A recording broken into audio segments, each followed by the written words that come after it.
Mheshimiwa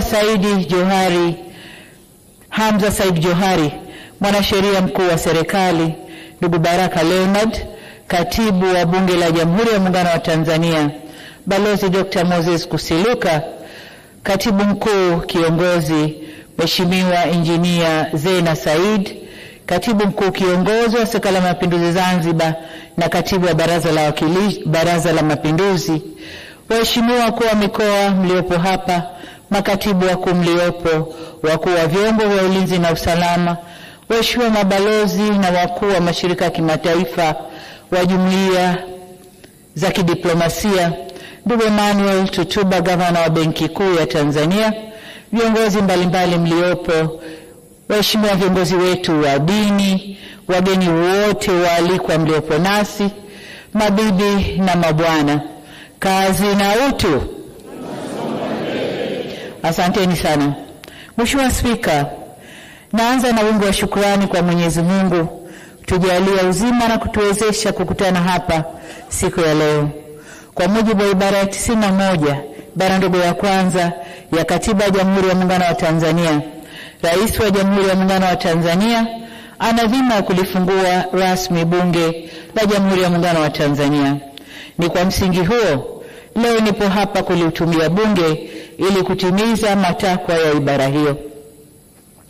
Kabla ya kufanya hivyo, nianze na jambo la huzuni lililotokea hapa nchini, na naomba waheshimiwa wote wa Bunge na waalikwa tusimame kwa dakika moja ili kuwaombea wenzetu.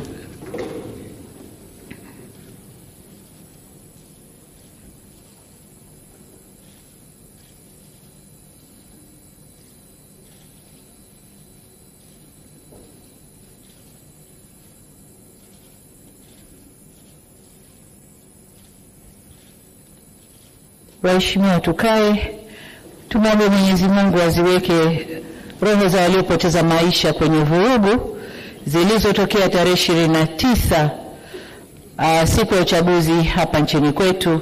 Mungu awape malazi mema ya amani. Amen. Mimi binafsi, waheshimiwa wabunge, nimehuzunishwa sana na tukio lile.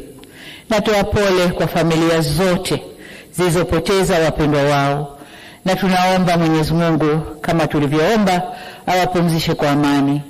Aidha, kwa majeruhi tunawaombea wapone kwa haraka, na kwa wale waliopoteza mali zao tunawaomba wawe na stahamala na uvumilivu. Serikali imechukua hatua ya kuunda tume ya kuchunguza yaliyotokea, yani inquiry commission, ili tujue kiini cha tatizo.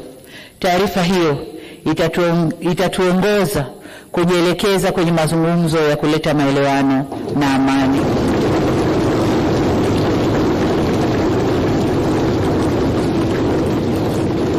Mheshimiwa Spika, baada ya kueleza sononeko hilo, nijielekeze sasa kukupongeza wewe Mheshimiwa Musa Azzan Zungu kwa kuchaguliwa kuwa mbunge wa jimbo la Ilala na kupata imani ya waheshimiwa wabunge waliokuchagua kuwa spika wa bunge hili la 13. Ni imani yangu kuwa uzoefu wako katika bunge hili utakuongoza kusimamia utekelezaji wa shughuli za bunge kwa ufanisi mkubwa. Aidha, nitumie fursa hii kumshukuru kwa dhati Spika mstaafu Mheshimiwa Dr. Tulia Ackson kwa kuliongoza vyema bunge la 12. Serikali inaahidi kutoa ushirikiano wa kutosha katika utekelezaji wa majukumu ya bunge hili la 13. Kwa kauli hiyo hiyo, nimpongeze pia Mheshimiwa Daniel Baram Silo kwa kuchaguliwa kuwa naibu spika wa bunge hili. Aidha, nirejee pongezi zangu kwa Mheshimiwa Dr. Mwigulu Nchemba, Waziri Mkuu wa Jamhuri ya Muungano wa Tanzania, ambaye ameapishwa leo asubuhi. Niwapongeze pia waheshimiwa wabunge wote kwa kuaminiwa na Watanzania kuwawakilisha katika kazi ya adhimu ya kutunga sheria, kuishauri na kuisimamia serikali kupitia bunge hili la 13. Hongereni sana. Waheshimiwa wabunge, hii ni dhamana na dhima kubwa sana mliopewa na wananchi, na vivyo hivyo matarajio ya wananchi kwenu ni makubwa pia. Matarajio yao ni kuwa mtatumia muda wenu mwingi kuwa na mijadala inayoakisi raha na karaha wanazoziona, na mtasimamia na kuishauri serikali ipasavyo juu ya kutatua changamoto zao, na kwamba wakati wote mtajielekeza kulinda maslahi ya wananchi waliowachagua na maslahi mapana ya taifa letu. Mheshimiwa Spika, kwa vigezo vyovyote vile, bunge hili ni jipya.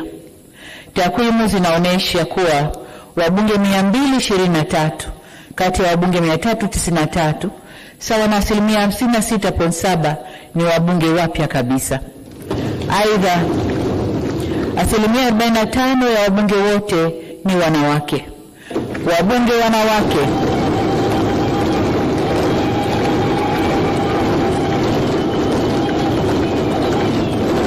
asante, hongereni sana wabunge wanawake. Mheshimiwa Spika, tunasogelea 50%. Tuko 40 point.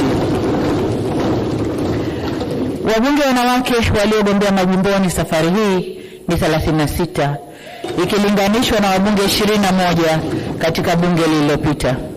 Takwimu hizi zinatueleza kuwa uchaguzi mkuu umeleta mabadiliko makubwa kwa kuongezeka kwa idadi ya wabunge wanawake walioshinda kupitia majimbo na kuongeza idadi ya wabunge wanawake wa viti maalum. Mheshimiwa Spika, uchaguzi mkuu wa kuchagua rais wa Jamhuri ya Muungano wa Tanzania, rais wa Zanzibar na mwenyekiti wa Baraza la Mapinduzi, wabunge, wajumbe wa Baraza la Wawakilishi na madiwani ulifanyika tarehe 29 Oktoba mwaka huu nchini kote. Watanzania kwa mamilioni walijitokeza kupiga kura na kuchagua viongozi waliowataka. Kazi iliyo mbele yetu sasa ni kujenga mshikamano na umoja wa kitaifa ili sote kwa pamoja tuijenge, tuitunze na tuilinde nchi yetu na kuzidi kunyanyua hadhi ya taifa letu. Nitumie nafasi hii kuwashukuru tena wananchi wa Tanzania kwa kujitokeza na kushiriki vyema kwenye hatua zote, kuanzia kujiandikisha katika daftari la kudumu la kupiga kura, kuhakiki daftari na kupiga kura. Kwa mara nyingine tena, wananchi wamethibitisha kuwa kushiriki uchaguzi ndio njia ya uhakika na ya salama ya kubadilisha viongozi wasioridhika nao au wasioridhika na huduma zao. Njia nyingine zozote hazina kheri wala salama ndani yake. Niendelee kuipongeza Tume Huru ya Taifa ya Uchaguzi kwa kuendesha vyema uchaguzi huu, mchaguzi mkuu wa kwanza tangu kuundwa upya kwa tume hiyo. Safari hii wakurugenzi wa halmashauri hawakusimamia uchaguzi, wala hakuna mgombea aliyepita bila kupingwa. Sisi tuliogombea na vyama vyetu hatukukosa viwanja vya kufanyia mikutano yetu. Kwa ujumla, kampeni zilikwenda vyema. Aidha, utaratibu uliofanyika wa kuongeza vituo vya kupigia kura ulisaidia sana kuondoa msongamano katika vituo hivyo. Kwa hakika upigaji wa kura ulirahisishwa sana na haukuchukua muda mwingi wa wananchi kama ilivyozoeleka. Jambo hili limewafanya baadhi ya waangalizi wa uchaguzi kudhani kwamba wananchi hawakujitokeza kupiga kura.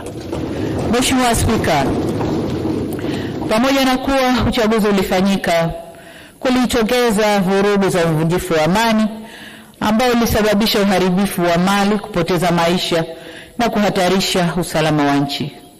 Tunapoenda mbele, ni wasihi sana wa Tanzania tuongozwe na dhamira ya maelewano, ushirikishwaji, kujirekebisha na umoja. Kwa wanangu vijana wa taifa hili la Tanzania, niseme kuwa nchi hii imejengwa kwenye misingi ya amani na utulivu wa kisiasa. Sisi wazazi wenu tungeshawishika kufanya mlioyafanya wakati huu, nchi hii isingekuwa na neema na maendeleo mnayoyaona leo.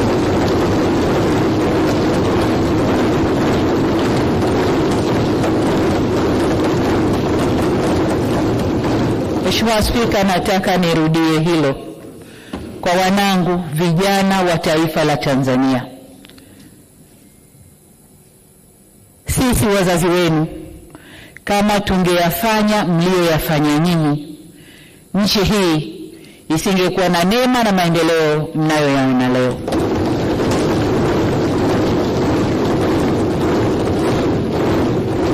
Hivyo ni wasihi sana wanangu vijana wa Tanzania, nchi hii ni yenu. Kwa shida zozote zile zinazowakabili, msikubali hata siku moja kushawishiwa kuichoma nchi yenu wenyewe.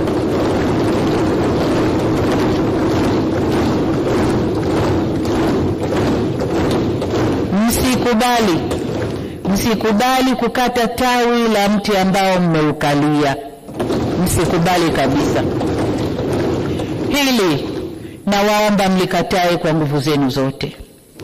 Ninyi ndio walinzi na wajenzi wa taifa hili, na wasihi kamwe msije kuwa wabomoaji wa taifa lenu.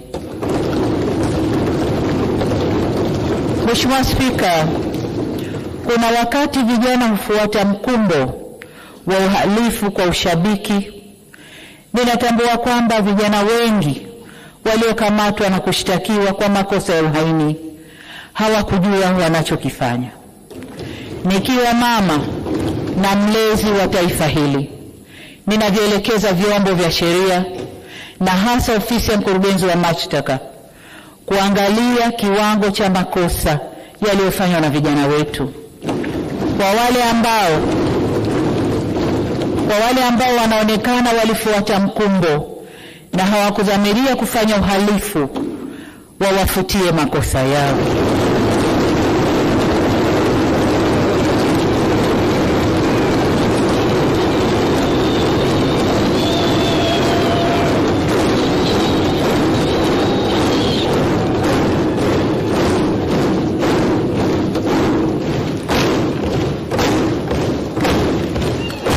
Asante Mheshimiwa wabunge, nashukuru. Waheshimiwa wabunge, ukiangalia klipu zile za maandamano, unaona kabisa kuna vijana ambao waliingia kwa kufuata mkumbo. Wanaimba kwa kufuata ushabiki. Hawakuwa wanajua wanalolifanya. Kwa hiyo kama mlezi, kama mama, ndio maana naelekeza vyombo vya ulinzi na usalama, hasa ofisi ya DPP, kuchuja viwango vya makosa, na kwa wale waliofuata mkumbo basi waseme nao kisha wawaachie waende kwa wazazi wao. Natoa msamaha huo kwa sababu hata maneno ya Mwenyezi Mungu katika kitabu cha Luka sura 23 mstari wa 34 yanasema, na hapa nanukuu, Yesu akasema, Baba uwasamehe kwa kuwa hawajui watendalo.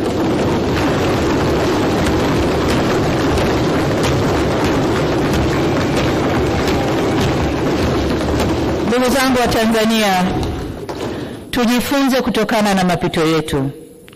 Hapana shaka kwamba Tanzania ni nchi inayofuata misingi ya kidemokrasia, ila neno demokrasia kamili inaweza kutafsiriwa kwenye mitazamo tofauti. Haina formula moja. Kama taifa tunaendelea kujifunza na kujirekebisha. Hivyo basi sote kwa umoja wetu tunapaswa tuitumie fursa hii, tuendelee kujifunza, tujirekebishe na tukubaliane jinsi ya kuendesha nchi yetu kidemokrasia kwa kuzingatia tamaduni, mila na desturi zetu na sio za kuletewa. Kama tulivyoagizwa na ilani ya Chama cha Mapinduzi ya kipindi cha miaka 5 mwaka huu 2025 mpaka 30, moja ya hatua itakayotufikisha kwenye maelewano hayo ni marekebisho ya katiba yetu. Serikali imeahidi kuanza kulifanyia kazi suala la mabadiliko ya katiba ndani ya siku 100 za muhula wa pili wa awamu ya 6 kwa kuanza na tume ya usuluhishi na maelewano.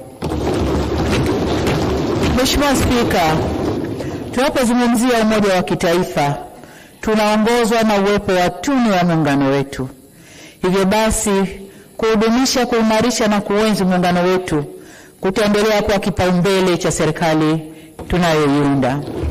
Tutaendelea kuchukua hatua madhubuti kuhakikisha tunatatua changamoto za muungano kila zinapojitokeza. Mheshimiwa Spika, serikali ya awamu ya 6 iliendeleza tulioanza katika awamu ya 5, na hivyo kauli mbiu yake ilikuwa kazi iendelee. Ninyi ni mashahidi, waheshimiwa wabunge, kuwa kazi iliendelezwa na mengi yalikamilishwa. Kama nilivyoeleza katika hotuba ya kufunga bunge la 12 la Jamhuri ya Muungano wa Tanzania tarehe 27 Juni mwaka huu 2025. Niwahakikishie katika miaka 5 ijayo tutalinda na kuendeleza mafanikio haya pamoja na kuleta mafanikio mengine na makubwa zaidi. Katika kipindi cha kampeni, mimi na mgombea mwenza tulitembea nchi yote kuomba kura na tukisikiliza na kuyabeba matakwa na mahitaji ya wananchi katika kujenga nchi yetu kwa maisha bora zaidi ya baadaye. Tuliwaahidi kuwa wakitupa tena dhamana ya kuongoza taifa letu, tajielekeza katika kutekeleza kauli mbiu ya kazi na utu, tunasonga mbele. Yaani kuhakikisha kuwa jitihada zozote tunazozichukua za kuleta maendeleo nchini zitalenga kuinua, kuongeza thamani ya utu wa watu wetu wa Tanzania. Hakika tulisikiliza na kuelewa matamanio ya wananchi ya kupata serikali inayoshughulikia changamoto zao kama vile suala la gharama za maisha, kuongeza fursa za kazi na ajira ili waweze kujiendeleza kiuchumi na kuimarisha ustawi wa jamii zetu. Nataka niwahakikishie kwamba serikali itachochea upatikanaji wa fursa za kiuchumi na kujenga matumaini kwa vijana, wanawake, makundi ya watu wenye ulemavu na hata wazee kuanzia mijini mpaka vijijini. Mheshimiwa Spika, na masuala ambayo niliahidi wananchi kuwa tutaanza kuyafanyia kazi ndani ya siku 100 za mwanzo za kazi. Kwanza kabisa linahusu utumishi na utawala bora, nalo ni suala la uundwaji wa serikali. Niliahidi wananchi kuwa serikali nitakayoiunda itawajibika na kuendelea na mageuzi ya sera zinazogusa maslahi na ustawi wa maisha ya wananchi moja kwa moja. Hivyo basi ni lazima viongozi wa serikali kwa ngazi zote, kuanzia mawaziri hadi maafisa tarafa, wawe karibu na wananchi ili kuweza kufahamu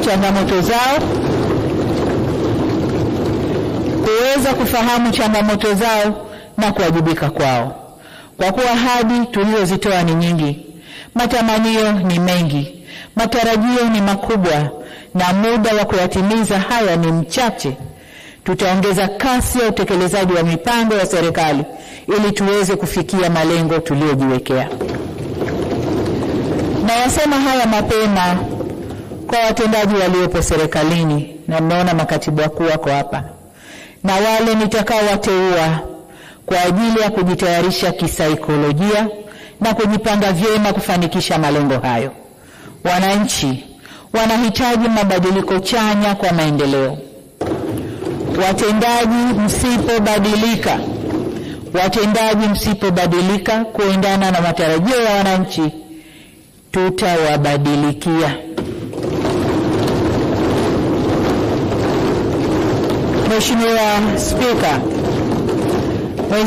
Mheshimiwa Spika, katika hotuba ya kufunga kampeni tarehe 28 mwezi wa 8 2025 nilitaja mambo ambayo serikali ingeanza nayo ndani ya hizo siku 100. Tuliahidi kutoa ajira kwa fani za sekta ya afya na elimu. Leo ikiwa ni siku ya 12 tangu muhula huu wa pili wa awamu ya 6 uanze, tayari tumeshatangaza nafasi za ajira 7,000 za walimu na nafasi za ajira 5,000 za watumishi wa sekta ya afya.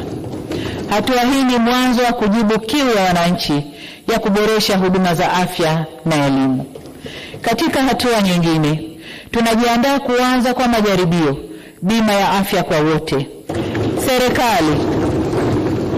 Serikali itakuja kwenu waheshimiwa wabunge na mapendekezo ya namna ya kufanikisha majaribio hayo. Na niwaombe muyaunge mkono mapendekezo hayo ambayo yatakuwa mwanzo wa mageuzi katika upatikanaji wa huduma bora za afya kwa watu wote nchini. Tunadhamiria kuviunganisha vituo vya huduma za afya kidijitali na kuhakikisha vinakuwa na vifaa na huduma za viwango stahiki kwa kila ngazi husika. Tunakusudia kuweka viwango vinavyofanana ili watumiaji wa bima ya afya mjini na vijijini wawe na huduma zinazolingana. Katika hatua nyingine, nimeshaelekeza Wizara ya Afya kusimamia maelekezo ya kutozuia maiti kwenye vituo vya kutolea huduma za afya wakati familia zikiendelea na taratibu za kulipa deni la matibabu kwa njia zinazolinda utu wao. Niseme kwamba ni kupitia mpango wa bima ya afya kwa wote, kadhia hii ya kuzuia maiti unakwenda kukomeshwa kwa sababu gharama za matibabu zitalipwa na bima ya mtu anayekwenda kutibiwa. Niwasihi wananchi wote kuweka kipaumbele kwa afya zetu, kwa kila mmoja wetu kuwa na bima ya afya pamoja na wanaomtegemea.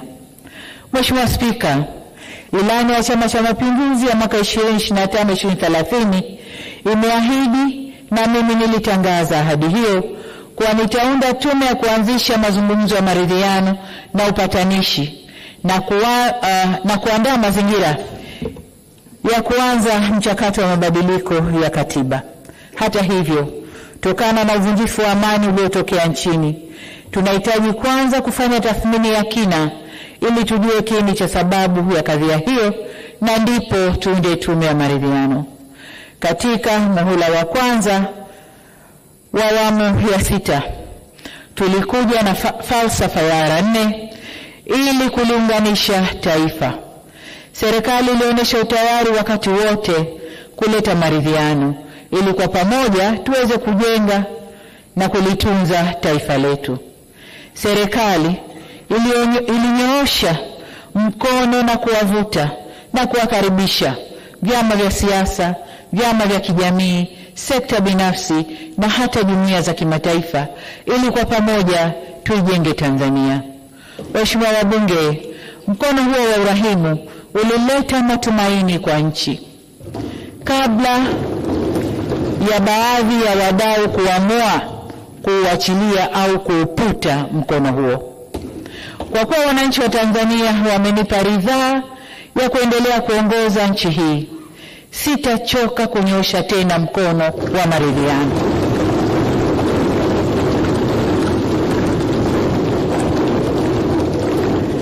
Ni matumaini yangu kuwa wadau wa kisiasa wataupokea kwa dhati mkono wa maelewano ili kwa pamoja tujenge mazingira mwafaka kwa maendeleo ya taifa letu. Tutajifunza kutokana na makosa na mapungufu ya taasisi zetu za kidemokrasia. Tanzania ina uzoefu wa miongo mingi ya kidemokrasia na amani. Tanzania ina demokrasia iliyokomaa. Hata hivyo, tunaendelea kuboresha kulingana na mazingira na wakati. Ni jukumu letu sasa kujielekeza kwenye maboresho hayo kwa utashi wetu bila shinikizo lolote. Mheshimiwa Spika, nataka nirudie hapo. Tanzania imekuwa na miongo mingi ya kidemokrasia, limekuwa ni taifa la amani na utulivu wa kisiasa. Neno demokrasia linaweza likatafsiriwa katika nchi yoyote ile, lakini sisi ni wakomavu wa demokrasia. Pamoja na hayo, katika safari yetu ya kuendesha Tanzania kidemokrasia, tuko tayari kujifunza na kujirekebisha. Hivyo basi, niwaombe makundi yote ya Watanzania, hasa vyama vya siasa, tukae pamoja, tuzungumze, tuangalie tumekosea wapi, turekebishe, tuende na safari yetu ya taifa lenye amani na utulivu. Na hayo yatafanyika kwa kufuata mila, desturi zetu, miongozo yetu, kanuni zetu, mitindo yetu ya maisha, na sio kwa shinikizo. Mheshimiwa Spika, kwa kuwa zaidi ya 60% ya watu wa nchi hii ni vijana, tutaweka kipaumbele kwenye sera na programu zitakazopanua fursa za kiuchumi, kutengeneza kazi na ajira, kuongeza wigo wa hifadhi za jamii na kuwajengea kesho iliyo bora. Ili kuhakikisha vijana wanapata nafasi ya kushiriki katika kujenga mustakabali mwema wa taifa letu, tutaweka kipaumbele kwenye ushirikishwaji wa vijana katika masuala ya maendeleo yao. Natambua kumekuwa na majukwaa mengi ya kuwafikia vijana, ila bado shughuli zao zinafifishwa na masuala ya kisiasa, na majukwaa hayo kupoteza malengo na mvuto kwa vijana. Mimi na wenzangu serikalini tumefikiria kuwa na wizara kamili itakayoshughulikia na mambo ya vijana.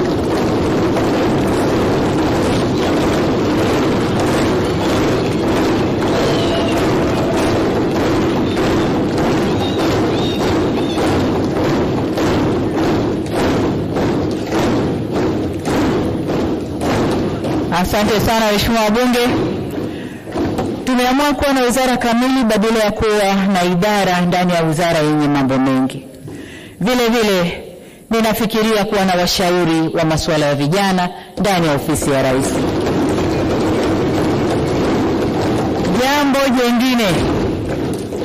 Jambo jingine tuliloahidi kulitekeleza ndani ya siku 100 za awali za kazi ni kuchukua hatua za kuongeza mitaji kwa ajili ya shughuli za kiuchumi za vijana na wanawake kwa kutenga shilingi bilioni 200. Serikali inaendelea kuangalia njia nzuri ya kuimarisha mfuko huo kwa lengo la kuongeza ufanisi kwa walengwa. Aidha, kwa kushirikiana na sekta binafsi, tutaanzisha madirisha ya uwekezaji kwa vijana, yani Youth Investment Windows. Madirisha haya yatatoa mikopo nafuu na mitaji ya uwekezaji kwa biashara za vijana. Mheshimiwa Spika, pamoja na hayo niliyoyaeleza, kuna mengi zaidi ambayo tumejipanga kuyafanya katika kipindi cha miaka 5 ijayo. Ni dhima ya serikali kuendeleza ukuaji wa uchumi, na katika kipindi hiki tutaanza utekelezaji wa dira ya taifa ya maendeleo ya mwaka 2025 mpaka 2050, tukilenga kujenga taifa jumuishi lenye ustawi, haki na linalojitegemea. Dira mpya imeweka vigezo vya kuchagua sekta na maeneo ya kupewa kipaumbele yaliyobainishwa kwenye andiko la dira yenyewe.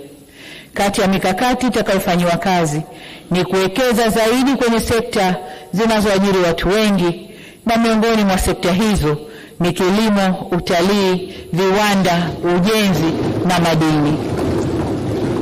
Malengo yetu ya kiuchumi ni kupandisha kasi ya ukuaji wa uchumi toka 5.6% ya sasa hadi zaidi ya 7% kuelekea mwaka 2030. Ukuaji huu utaiwezesha serikali kuboresha huduma za kijamii na kujenga miundombinu wezeshi ya kiuchumi. Tutaimarisha masoko ya mitaji kwa kuhamasisha uwekezaji wa ndani na kutumia rasilimali zetu kama madini kudhamini mikopo ya uwekezaji badala ya kuweka mzigo mkubwa kwenye deni la taifa. Mwelekeo wetu ni kukua kwa pamoja kwa uchumi unaogusa maisha ya mtu mmoja mmoja, yani microeconomy, na kukua kwa uchumi jumla, yani macroeconomy. Mheshimiwa Spika, mtakubaliana nami kuwa sekta binafsi ni nguzo muhimu ya ukuaji wa uchumi, hususan sekta binafsi ya ndani. Tutaboresha zaidi mazingira ya biashara nchini kwa kukamilisha utekelezaji wa mpango wa kuboresha mazingira ya biashara, yani Mkumbi. Aidha, tutatekeleza mapendekezo ya tume niliyoiunda ya kuboresha mifumo ya kodi nchini ili kuwapatia wafanyabiashara wetu wepesi katika kufanya biashara zao.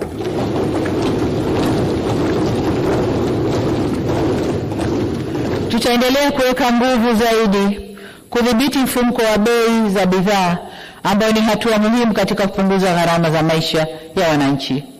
Pia tutaweka motisha kwa viwanda vya ndani ili viweze kuzalisha kwa gharama nafuu na kuuza kwenye soko la ndani na nje. Tutaongeza vivutio vya kikodi na visivyo vya kikodi ili kuchochea uzalishaji na kukuza ushindani wa bidhaa za ndani. Mbali na mikopo, tutafungua fursa mahsusi kuhamasisha vijana na wamiliki wa biashara ndogo ndogo kupata elimu ya biashara na kuweza kujisajili katika mfumo wa kielektroniki wa manunuzi ya serikali, yani TANSIS. Vile vile, kupitia vyuo vyetu vya ufundi stadi VETA, tutaongeza programu maalum za mafunzo ya ufundi stadi na kuunganisha programu hizi na miradi ya kimkakati kama reli ya kisasa, uendelezaji wa bandari, uchumi wa buluu, madini na gesi, ili vijana hawa wapate uzoefu na waweze kuajirika. Kwa watakuwa VETA wanasoma na wanakwenda kufanya mazoezi kwenye miradi mikubwa hiyo. Serikali itaanzisha kanda za kuendeleza ujuzi zitakazowezesha vijana kupata ujuzi unaohitajika katika makampuni ya sekta binafsi na kuangalia uwezekano wa kutoa vivutio maalum kwa makampuni yatakayotoa nafasi nyingi za ajira kwa vijana. Aidha, tutaweka mazingira ya kuhakikisha tunakuza vijana kwenye uongozi kwa kuwezesha vyuo vyetu kufanya mafunzo ya ulezi, mentorship, na ukuzaji wa vijana viongozi.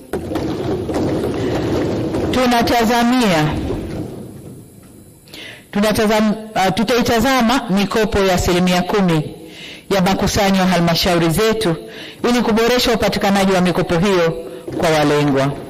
Vile vile, ni vyema walengwa wakajua kwamba fedha hizi ni mkopo na sio msaada, ni mbegu na sio mavuno, na ni mtaji na sio ruzuku. Hivyo marejesho na tija yake lazima ionekane.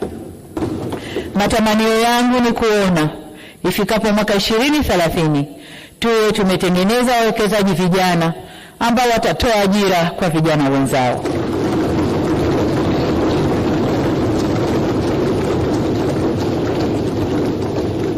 Mheshimiwa Spika, kwa kushirikiana na sekta binafsi na wadau wa maendeleo, tutahamasisha ufadhili wa biashara za wanawake ili kuwasaidia wanawake wanaofanya kazi kwenye masoko. Tutaongeza na kuratibu kwa karibu mifuko ya uwezeshaji wananchi kiuchumi ili kurasimisha biashara zao na kuwawezesha kukopesheka. Tutawekeza katika kuboresha miundombinu ya masoko, mifumo ya maji safi na maji taka, huduma za afya na vituo vya matunzo ya watoto kwenye masoko. Katika hatua nyingine, tutalipa kipaumbele suala la kutenga maeneo ya biashara kwa wafanya biashara wadogo na wakati, ili serikali iwatambue na kuwarasimisha ili waweze kufanya kazi zao bila bughudha na wachangie kwenye pato la taifa. Kwa rasilimali ambazo nchi yetu imebarikiwa na nguvu kazi kubwa tulionayo, ninaamini tunaweza kabisa kujipanga na kufikia lengo hilo. Kwa kufanya hivyo, ndio tutafikia lengo letu la kuzalisha ajira milioni 8 katika sekta mbalimbali fikapo mwaka 2030. Mheshimiwa Spika, kwa upande wa huduma za kijamii, maendeleo makubwa yamepatikana kwenye sekta ya maji ambapo hali ya upatikanaji wa maji ilipanda kutoka 84% hadi 91.6% mijini na kutoka 70.1% hadi 85% vijijini. Tumefikia pazuri kuliko pale tulipokuwa mwaka 2021. Hata hivyo, azma ya serikali ni kufikia 100% ya upatikanaji wa maji safi, salama na ya uhakika. Hivyo basi tunakwenda kuongeza nguvu ili kuyafikia yale maeneo machache ambayo upatikanaji wa maji bado ni changamoto. Katika miaka 5 ijayo, tutakamilisha ujenzi wa gridi ya taifa ya maji ambayo itategemea maji kutoka Ziwa Victoria, Ziwa Tanganyika na Ziwa Nyasa. Tutakamilisha miradi mikubwa ya maji inayoendelea ikiwemo mradi wa maji ya miji 28 na miradi mikubwa ya ujenzi wa mabwawa, bwawa la Kiwira, Mbeya, bwawa la Kidunda ambalo litahudumia Dar es Salaam, Morogoro na Pwani, na bonde la Rufiji ambayo pia itahudumia Dar es Salaam na Pwani. Vile vile mradi wa Same Mwanga Korogwe ambao utahudumia Kilimanjaro na Tanga, na upanuzi wa Capri Point kule Mwanza, kwa kuitaja kwa uchache. Mheshimiwa Spika, kwenye sekta ya afya, mbali na masuala ya bima ya afya kwa wote na ongezeko la ajira za watumishi wa afya ambao nimeshagusia, tutakamilisha ujenzi wa hospitali, vituo vya afya na zahanati zinazojengwa kote nchini. Tutaendelea kuboresha hospitali ya taifa ya Muhimbili na kuongeza uwezo wake kutoka vitanda 1435 vya sasa hadi vitanda 1757 ifikapo mwaka 2030. Itakapokamilika, itaweza kutoa huduma za kibingwa na kuwa hospitali ya kutumainiwa na kukimbiliwa katika Afrika Mashariki. Tutaongeza huduma za kibingwa za afya kwenye hospitali zetu za rufaa za mikoa na hospitali za rufaa za kanda ili kuwapunguzia gharama wananchi kutafuta huduma za rufaa nje ya mikoa yao. Tunataka badala ya kuwa na watu kuzifuata huduma ziwafuate watu.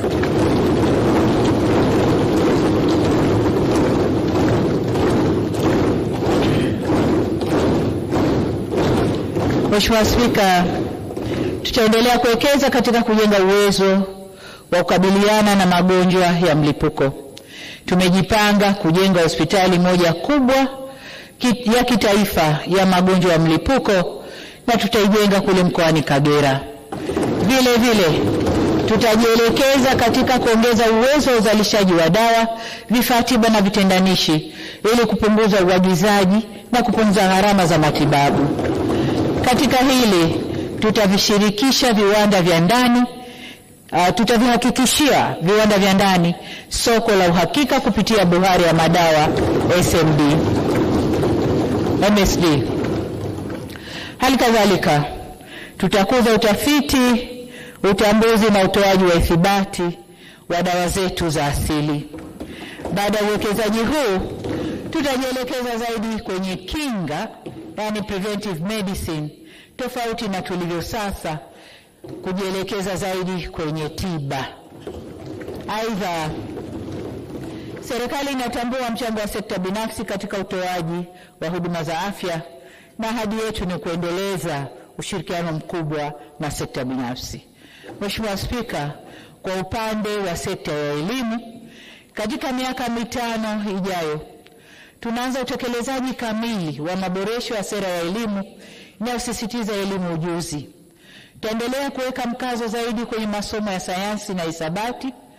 Azma yetu ni kuongeza wanasayansi wabobezi katika eneo la sayansi ya data, akili unde, sayansi ya kompyuta na teknolojia za viwanda. Tutatumia mfuko wa Samia Scholarship kusomesha wanasayansi hawa ndani na nje ya nchi.